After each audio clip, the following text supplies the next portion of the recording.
नमस्कार, मुक्काम पोस्ट कणकवलीमध्ये या आपल्या चॅनलमध्ये आपलं मनपूर्वक स्वागत। आज आपण करणार आहोत सुका बोंबील आणि बटाटा टाकून चटणी। तर मग सुरुवात करूया आपल्या या रेसिपीला।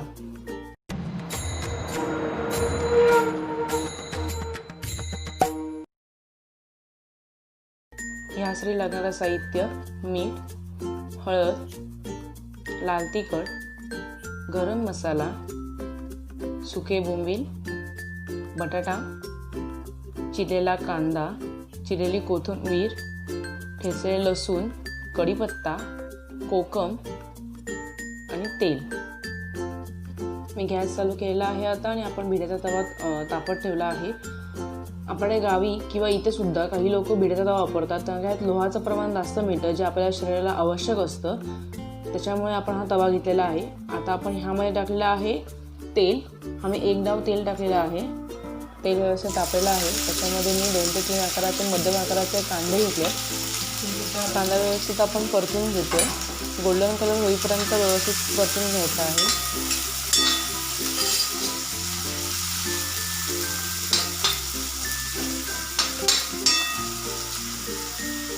आता कांदा तुम्ही बघू शकता व्यवस्थित गोल्डन झालेला आहे। त्यामध्ये आता आपण ठेचलेले लसूण 2 ते 3 पाकळ्या मी ठेचून घेतलेले आहे।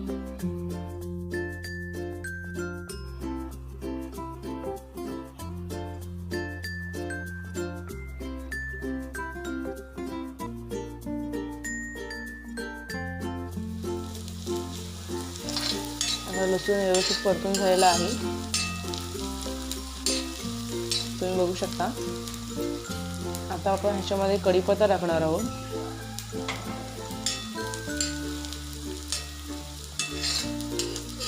कढीपत्ता हा आपल्या आरोग्यासाठी खूप उत्तम आहे। कढीपत्त्यामुळे आपल्याला कोलेस्ट्रॉल कमी करता येतो, लठ्ठपणा घालवता येतो, डोळ्यांची दृष्टी असते ती कमजोर न होता व्यवस्थित होते। केस वाढीसाठी सुद्धा कढीपत्त्याचा खूप उपयोग आहे। तर आपण आपल्या जेवणामध्ये कढीपत्त्याचा वापर करणं हे आवश्यक आहे, आपल्या शरीरासाठी हे चांगलं आहे। आता ह्याच्यामध्ये मी हळद टाकते, अर्धा चमचा मी हळद टाकलेली आहे। आता मी 2 चमचे लाल तिखट टाकते आहे।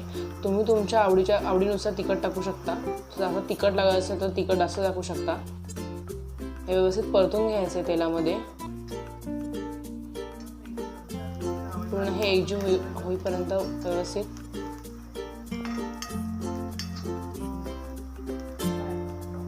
तुम्ही बघू शकता व्यवस्थित हे तिखट तेलामध्ये व्यवस्थित हे झालेलं आहे, परतून घेतलेलं आहे आपण। ह्याच्यामध्ये मी आता 2 ते 3 मीडियम आकाराचे बटाटा साल काढून चिरून टाकलेला आहे।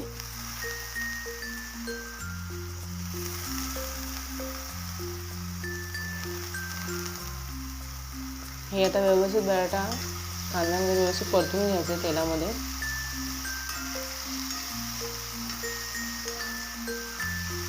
आता हा बटाटा व्यवस्थित परतून झालेला आहे। आता आपण ह्याच्यामध्ये सुके बोंबील टाकतो आहे। हे बोंबील 100 ग्रॅम असतील आणि ह्याच्या आपण डोकी काढून हे 1 तास पाण्यात व्यवस्थित भिजत ठेवलेले आहेत। बोंबलामधला आपण मधला जो काटा असतो तो काढलेला नाही आहे, पण त्याला सकट खाणार आहोत। व्यवस्थित परतून घ्यायचंय।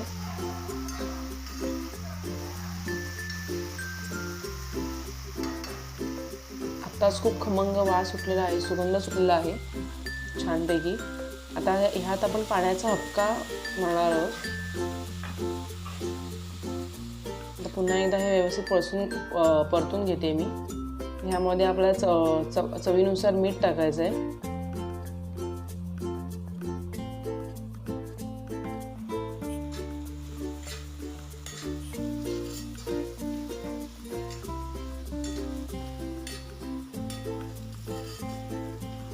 व्यवस्थित परतून झालेला आहे। आता आपल्याला ह्यामध्ये गरम मसाला टाकायचा आहे। हा घरचा गरम मसाला आहे माझा, हा मी 1 ते 1.5 चमचा टाकते आहे। आता आपल्याला बटाटा, बोंबील आणि हे गरम मसाला व्यवस्थित परतून जायला आहे।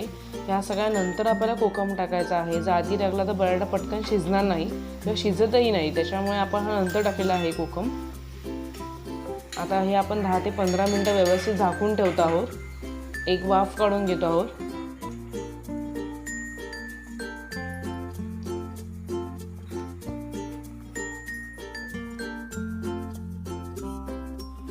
10 ते 15 मिनिटं झालेली आहेत. आता हे व्यवस्थित परतून घ्यायचं आहे आपल्याला आणि बघायचं आहे बटाटा व्यवस्थित शिजला आहे की नाही.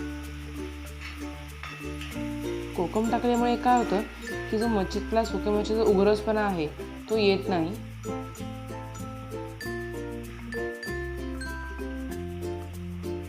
बटाटा असे पूर्णपणे शिजलेले नाही आहे, त्याच्यासाठी आपण पुन्हा हे 5 मिनिटं एक वाफ काढून घेणार आहोत. हे व्यवस्थित परतून घ्यायचं आहे.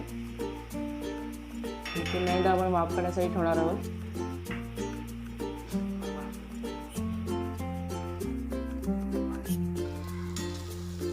पाच मिनिटाची वाफ झालेली आहे. आता आपण बघू शकता बटाटा हा पूर्णपणे शिजलेला आहे.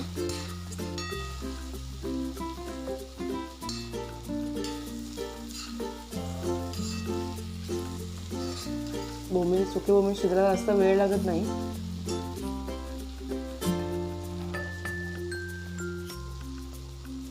हे बघा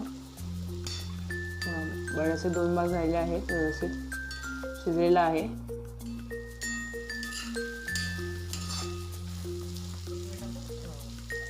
आता आपण ह्याच्यामध्ये कोथिंबीर टाकणार आहोत.